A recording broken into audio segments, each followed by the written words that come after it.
Ha? Kenapa? Ya. Okey, kad kredit maksudnya guna kad kredit apa hukum? Guna kad kredit apa hukum? Okey, pertama apa itu kad kredit? Kredit ni mana hutang? Macam kita bincang dulu pasal jual beli lah. Jual beli ni cara umumnya ada 3. Satu, jual beli secara cash. Ya tak? Kita bayar duit cash, dapat barang tu. Itu jual beli secara cash. Yang kedua ialah jual beli secara inden. Inden ni maksudnya kita bayar duit, barang dapat kemudian. Secara pre-order, tempahan, atas umpam. Yang ketiga ialah secara kredit. Kredit ni barang dapat dulu, duit kemudian. Ya. Itu jual beli secara kredit. Kredit ni maksud hutang. Jadi kalau jual beli secara kredit, jual beli secara hutang. Boleh bayar on stages, boleh bayar secara installment. Macam-macam lah. Jadi kad kredit pun, kad hutang lah. Pasal kredit mana hutang. Ya. Boleh pakai kad kredit. Cuba kita kena tahulah. Kad kredit ni dia ada dua lah ni. Pertama, kad kredit konvensional. Ya. Yang kedua, kad kredit Islami. Yang mana tuan-tuan? Telah difatwakan global baik, Malaysia baik, orang Islam haram menggunakan kad kredit konvensional. Ada banyak isu dari situ. Nombor satu, isu riba lah. Kerana bila kita guna kad kredit, bank tu bagi hutang kat kita. Kemudian dia charge interest di situ.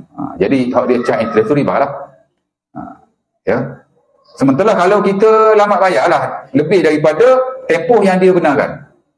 Untuk kita bayar mengelakkan charge berkenaan. Faham tak? Contoh tuan-tuan ambil kad satu bank. Bank tu kata, kalau awak bayar dalam masa 5 hari selepas awak beli, awak tak kena charge. Zero lah. Mana tak ada riba.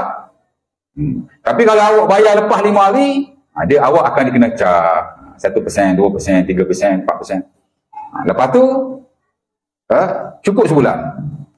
Kalau awak lebih pula sebulan, dia charge lagi. Jadi ada banyak charge lah di situ. Riba.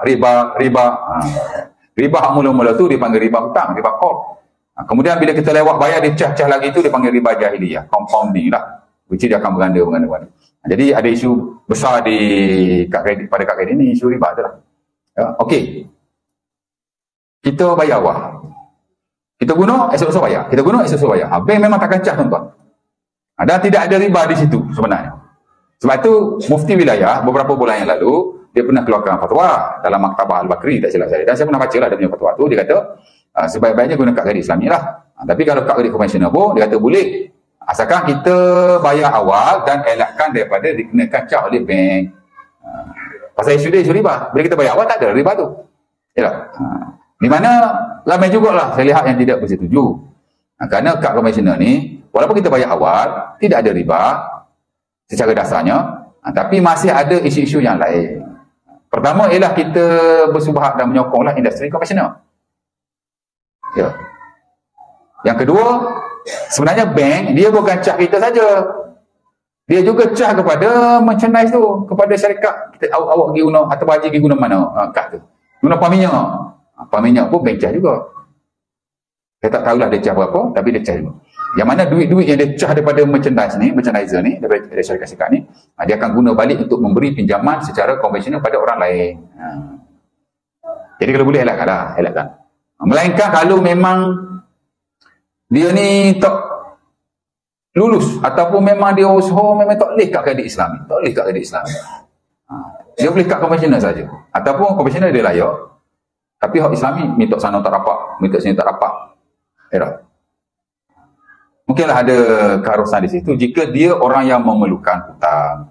Tapi kalau dia tak perlu hutang, tak masuklah konteks darurat di situ, tak perlulah. Cerita lagi itulah. Jadi konvensional kita kena elakkan.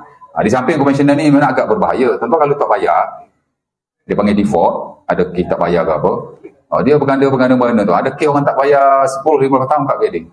Daripada 10,000 jadi sampai 30-40,000. Tak mustahil. Pasal dia berganda mana. Adalah calculation dia yang saya tak dapat. Satu lagi, kad kredit yang terbaik, kad kredit Islami. Semua bank ada. Ada 16 bank Islam yang keluarkan kad kredit Islam. Saya ada 2 kad kredit. Tentu ingat saya yang kaya sangat ke? Saya bukan anak hartawan, saya bukan anak jutawan. Saya pun ada kad kredit. Tapi saya pakai Islam je lah. Satu bank Islam, satu RSB. Ya? Ada banyak dia punya kelebihan. Pertama, dia bebas riba lah. Ya? Pasal apa bebas riba? Kalau konvensional tadi dia bagi on loan term, mana secara terma pinjaman. Dia bagi kita tu based on loan, ada bagi pinjaman, dia cair tu.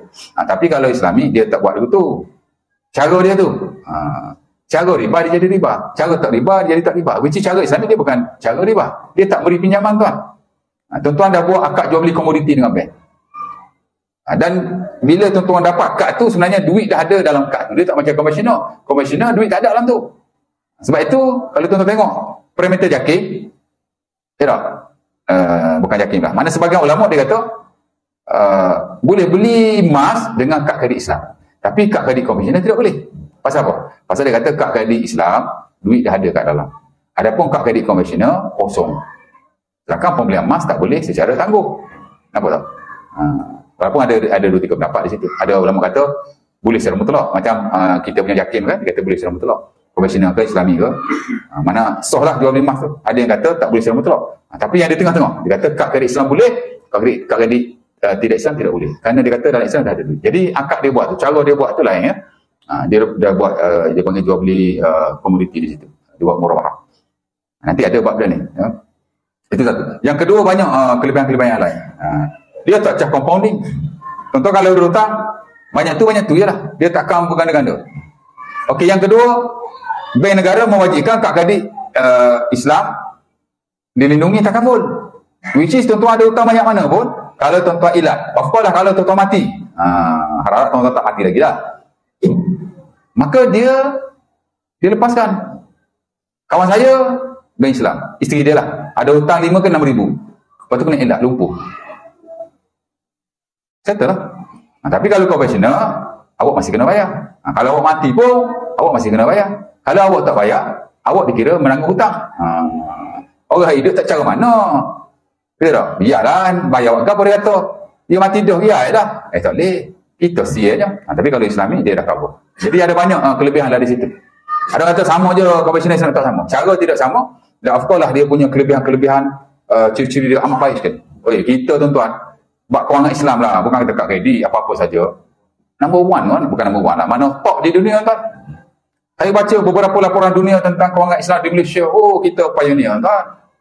Cuma kita di peringkat bawah ni, tak nampak. Orang berada dalam industri yang buat berbagai akta, berbagai polisi nak memastikan bahawa kewangan Islam seumpama ini dia lebih baik lah berbanding konvensional. Dan tuan-tuan boleh tengok sini kat kredit yang saya dah huraikan tu. Konvensional tak ada takaful, Islam ni ada takaful. Saya kat kredit pakai dua saya tadi kan. Bukan tak guna tuan, ada hutang tu. Tapi kalau saya mati saya tak payah fikir tu. Pasal settle. Tapi kalau konvensional tak tahu kalau orang hidup tak settle nanya orang kita tuan. Ya, boleh sih. Oh, dia tanya pendek, anak jawab bukan main panjang lagi. Jadi ambil hak Islam aja. InsyaAllah ta'ala. Cuba datang aku berkata. Assalamualaikum warahmatullahi wabarakatuh.